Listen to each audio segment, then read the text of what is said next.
Welcome to mathematics easy way. मैं Pawan sir आप सभी का स्वागत करता हूँ।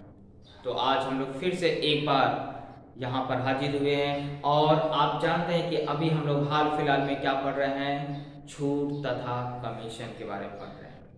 इससे पहले वाले वीडियो में मैंने आपको छूट के बारे में बताया था और उस पर कुछ आधारित प्रश्नों को भी क्या किया था, हल किया था। और मैंने आपको बताया था ये जो प्रश्न हैं ये आपको बहुत सारे कम्युनिटी एग्जाम्स में पूछे जाते हैं और इसे 8वीं के सिलेबस में भी क्या किया गया है, रखा गया है। तो उससे संबंधित हमने कुछ सम्स को सॉल्व किया था। आगे के और कुछ चीज पर हम लोग क्या करेंगे, सम्स को सॉरी सॉल्व करेंगे और फिर इसके बाद कमीशन पर आधारित प्रश्नों को हल करेंगे। तो आगे बढ़ने से पहले मैं यही कहूँगा कि अगर आप इस चैनल से नए जुड़े हैं तो कृपया करके चैनल को सब्सक्राइब कर लें और बेल आइकन में ऑल की बटन जरूर प्रेस करके रखें, क्योंकि गणित से रिलेटेड जो भी आपको सम्स हैं वह आपको क्या होंगे, यहाँ पर मिलते रहेंगे।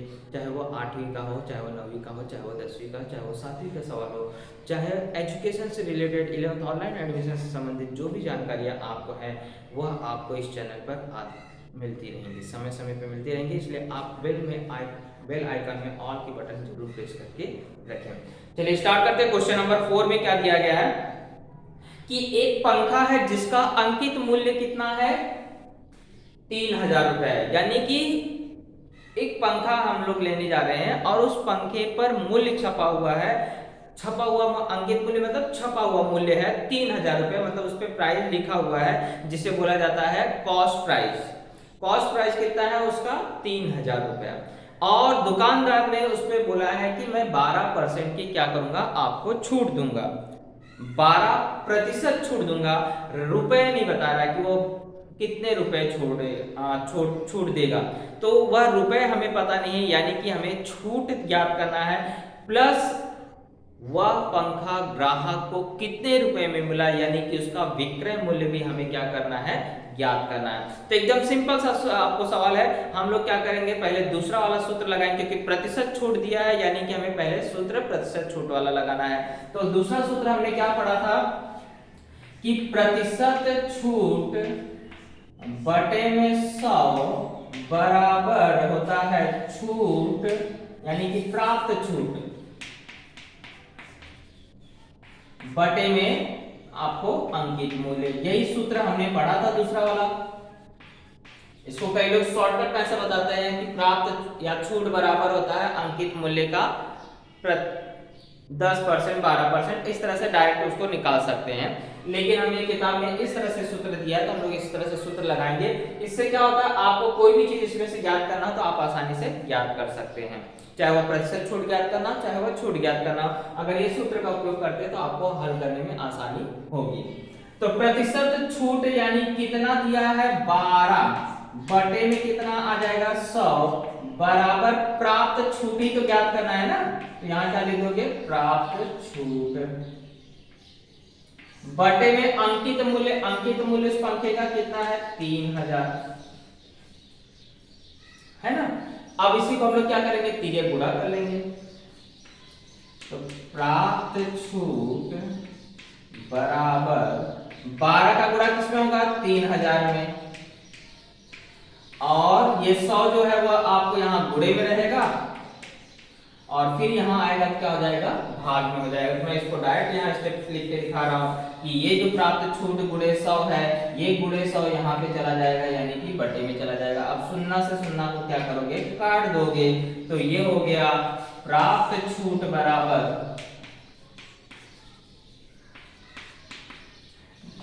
12 3 36। देखो गुणा करना कितना आसान, इसलिए शून्य है तो 12 का गुणा 3 में कर दो, 12 3 कितना हो गया, 36। तो 360 रुपए की इसको क्या हुई, छूट मिली। किस पर, पंखे पर।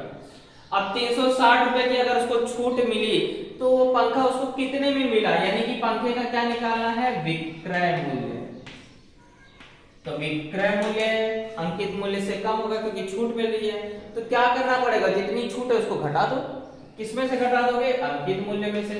यानी कि पंखे पे छपा था 3000, उसमें से हम क्या करेंगे, जितने रुपए की छूट मिल रही है उसको घटा देंगे, यानी कि 3000 माइनस 360 कर देंगे, यानी कि 2640 रुपए आपका पंखे का क्या हो गया, मूल्य हो गया। क्लियर? तो ये हुआ हमारा प्रश्न नंबर चौथा। इसमें हमने प्रतिशत छूट भी ज्ञात कर लिया, सॉरी छूट प्रतिशत छूट दिया था, छूट ज्ञात कर लिया और उसका विक्रय मूल्य भी ज्ञात कर लिया। इस तरह के प्रश्न आते हैं तो आप आसानी से क्या कर सकते हैं, सॉल्व कर सकते हैं और मन में भी कर सकते हैं। ये तो आपको मैंने सिखा रहा हूं कि कैसे ज्ञात किया जाता है। अगर आप इसे फटाफट करना चाहें तो 3000 का 12% कितना आ जाएगा, 360, और 3000 में से 360 घटा दीजिए मन में, आपका उत्तर आ जाएगा। तो आप फटाफट भी कर सकते हैं, लेकिन इसे छोटे बच्चे भी समझ सकते हैं या किसी भी एज वाले बच्चे आसानी से समझ सके, इसलिए मैंने इसको इस प्रकार से कराया। चलिए क्वेश्चन नंबर 6 पे आते हैं, क्योंकि क्वेश्चन नंबर 5 आपको सिलेबस में नहीं है, इसलिए उसको निकाल दिया गया, 8वीं के सिलेबस से निकाल दिया गया है। क्वेश्चन नंबर 6 पे आते हैं तो प्रतिशत छूट है 11%। प्रतिशत छूट कितना है, 11%। और टीवी सेट का हमें क्या विक्रय मूल्य दिया गया है, यानी कि वो टीवी जब खरीदते समय उसको अगर 11% छूट दी गई है तो वह टीवी सेट उसको मिला है 22,250 रुपए में, यानी कि यह इसका विक्रय मूल्य दिया गया है। तो मुझे इसका क्या निकालना है, अंकित मूल्य, यानी कि टीवी सेट पे मूल्य कितना छपा था वह मूल्य क्या करना है, निकालना है। तो जब भी अंकित मूल्य निकालना है तो मैंने आपको बताया था कि क्या करना, हमेशा 100 रुपए वाली पद्धति का उपयोग करना। तो यहाँ पे भी हम लोग क्या करेंगे, 100 रुपए वाली पद्धति का उपयोग करेंगे, तो आसानी से इस प्रश्न को क्या कर सकते हैं, हल कर सकते हैं। तो इसके लिए कैसे लिखते हैं, माना अंकित मूल्य पहले 100 रुपए, यदि अंकित मूल्य 100 रुपए हो, यदि अंकित मूल्य 100 रुपए हो तो विक्रय मूल्य कितना हो जाएगा, जितना प्रतिशत छूट है उसको 100 में से घटा देंगे, यानी कि 100 में से अगर 11 घटाते हैं तो कितना आता है, 89, यही आता है ना। तो उसका मूल्य कितना होगा, 89 रुपीस।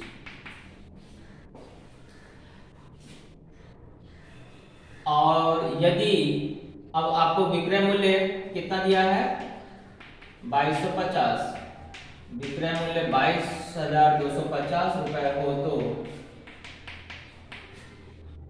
अंकित मूल्य कितना हो जाएगा, x रुपए। इसको हम लोग क्या कर रहे हैं, मान रहे हैं कि यदि विक्रय मूल्य 22,250 है तो उसका अंकित मूल्य क्या होगा, x रुपए। अब ये दोनों क्या होते हैं, हमेशा प्रत्यक्ष विचरण है, तो आप यहां लिख देंगे इनमें प्रत्यक्ष विचरण है, इसलिए क्या करना है, एक तरफ अंकित मूल्य को लिखना है और एक तरफ क्या करना है, आपको विक्रय मूल्य लिखना है, वो भी बटे में, क्योंकि प्रत्यक्ष विचरण रहता है तो हम लोग क्या करते हैं, बटे में लिखते हैं। तो जब आपको देखो अंकित मूल्य 100 रुपए है तो विक्रय मूल्य कितना हुआ, 89, और जब अंकित मूल्य x रुपए है तो विक्रय मूल्य कितना हुआ, 22,250। अब तो ये गुणा कर दो तो इसका गुणा इसमें होगा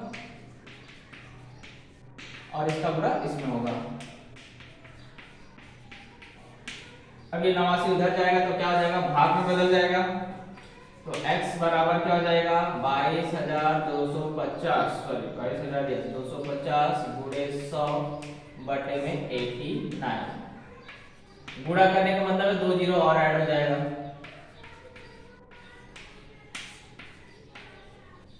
अब 89 से हमें क्या करना है, भाग देना, क्योंकि 89 एक अभाज्य संख्या है, इसलिए 89 से आपको क्या करना पड़ेगा, डायरेक्ट भाग देना पड़ेगा। तो x बराबर आप जानते हैं कि यहाँ अगर 5 बार जाता है तो ये 8 चौक 8 पंचे 40, बहुत ज्यादा हो जाता है। 8 का पहले पढ़ा पड़ा, मतलब उसको 90 मान के चलो, 90 मान के अगर चलोगे तो 90 चौक कितना हो जाता है, 360 हो जाता है, यानी कि 9 चौक 36 होता है, 9 तिया 27 होता है, 3 बार में भी ज्यादा हो जाएगा, यानी 2 बार जाएगा। कितनी बार जाएगा, 2 बार। यहाँ मैं आपको भाग देके दिखा दे रहा हूँ, 2 बार जाएगा तो कितना आ जाएगा आपको, 90 दूनी 180 होता है, 2 कम कर दो 180 में से, यानी 178 हुआ। तो 12 में से 8 गया 4, यहाँ पे भी 11 में 7 गया तो बचा 4, और ये 0 और ये पैरा 4 है यहाँ पे। अब आप जानते हैं 5 बार जाएगा,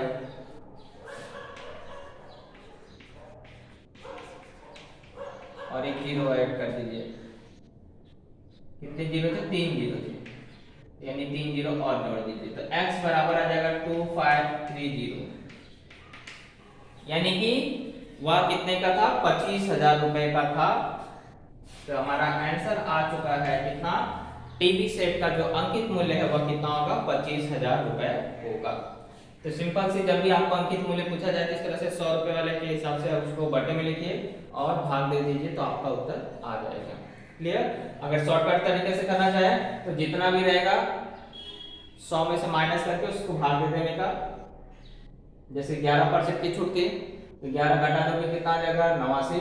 89 से आप क्या करोगे, 2 जीरो बढ़ा करके उसमें भाग दे दोगे तो आपको अंकित मूल्य आ जाएगा। अगर आप शॉर्टकट तरीके से आपको सिर्फ आंसर बताना है तो आप इस तरीके को अपना। क्वेश्चन नंबर 8 करते हैं। मानव वस्तु का, ये देखिए क्वेश्चन क्या दिया गया है। एक क्वेश्चन में बोला है कि एक दुकानदार एक वस्तु को एक निश्चित मूल्य पर बेचने का निश्चय करता है, यानी कि कोई वस्तु है उसको निर्धारित करता है कि इस मूल्य पे मैं क्या करूंगा, उसको बेचूंगा। तो उसको बेचने के लिए उसको एक और प्लान करता है कि मैं उस पर क्या करता हूँ, अंकित मूल्य मतलब छपा हुआ मूल्य क्या करता हूँ, 25% बढ़ा के लिखता हूँ। यानी कि जो मूल्य उसने निश्चित किया था उसका 25% क्या कर रहा है, बढ़ा करके उस पर अंकित कर रहा है। और जब वो बेचने गया तो उसने क्या किया, उस पर 20% की छूट दे दिया।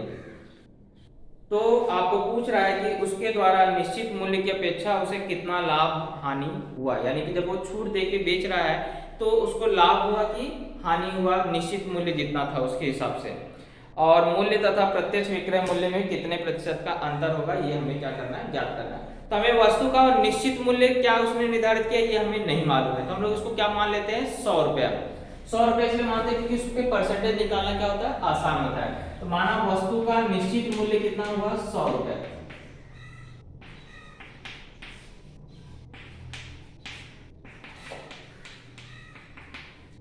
अब आपको बोल रहा है उसका अंकित मूल्य उस पे क्या है, 25% एक्स्ट्रा है। तो अंकित मूल्य बराबर क्या है, प्रश्न में बोल रहा है कि अंकित मूल्य क्या है, जो उसका मूल्य है उसमें उसका 25% और जोड़ दो प्लस 100 का 25%। ऐसा वो बोल रहा है कि जितना मूल्य उसने निश्चित किया उसका 25% एक्स्ट्रा है, उसमें छाप रहा है। यानी कि 100 तो है ही और 100 का 25% यानी कि 100 बड़े 25 बटे 100 यानी कि 25 और एक्स्ट्रा हो जाएगा, यानी कि 125 रुपए उसका क्या हो गया, अंकित मूल्य। इस पे छपा कितना मूल्य है, 125। अब वो क्या कर रहा है, दुकानदार को 20% की छूट दे रहा है। तो छूट किस पे निकाला जाता है, अंकित मूल्य पे। तो छूट बराबर प्रतिशत छूट कितना है, 20%। तो हम लोग क्या करेंगे, छूट की रकम निकालेंगे। तो छूट किस पे निकाला जाता है, अंकित मूल्य। तो यानी कि 125 का 20%, 125 का 20% यानी कि 125 20 बटे 100। तो शून्य शून्य कट गया, 2 एकम 2 2 पंचे 10, 5 से इसको भाग दे दीजिए, 5 दूनी 100, 5 दूनी 10, 10 में 2 बचे 5 बचे 25, यानी कि 25 रुपए की उसको क्या मिल रही है, छूट भी मिल रही है ना। 25 रुपए की छूट मिली तो इसका मतलब विक्रय मूल्य कितना हो गया, 125 रुपए छपा था और 25 रुपए की छूट मिली, यानी कि उसका विक्रय मूल्य कितना हो गया, 100 रुपए। यानी कि वो वस्तु कितने में बेच रहा है, 100 रुपए। तो उसने निश्चित भी किया था 100 रुपए में, बेच भी कितने में रहा है, 100 रुपए में, यानी उसको लाभ हुआ क्या, नहीं हुआ। तो लाभ और हानि कुछ नहीं हुआ उसको। तो आप लिख दोगे कि निश्चित मूल्य बराबर है किसके, विक्रय मूल्य के। इसलिए लाभ या हानि किसी भी प्रकार का, सेंटेंस को सुधारते हैं, किसी भी प्रकार का लाभ और हानि नहीं हुआ।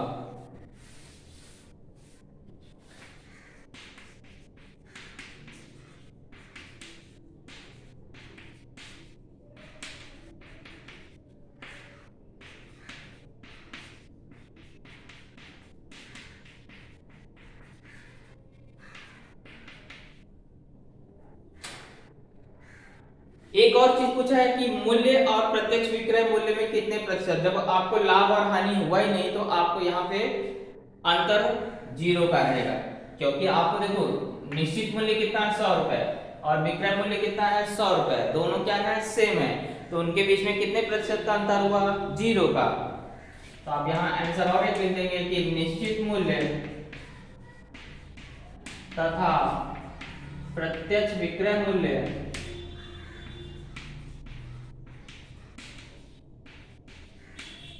का अंतर 0% है। क्योंकि अंतर है ही नहीं दोनों में, अंतर कितने का? 0 का। इसका मतलब 0% का उनके बीच में अंतर है। तो दो चीजें पूछा था, ना तो लाभ हुआ ना हानि, और उनके बीच का निश्चित मूल्य और प्रत्यक्ष विक्रय मूल्य का अंतर क्या है? 0% है। तो इस तरह से ये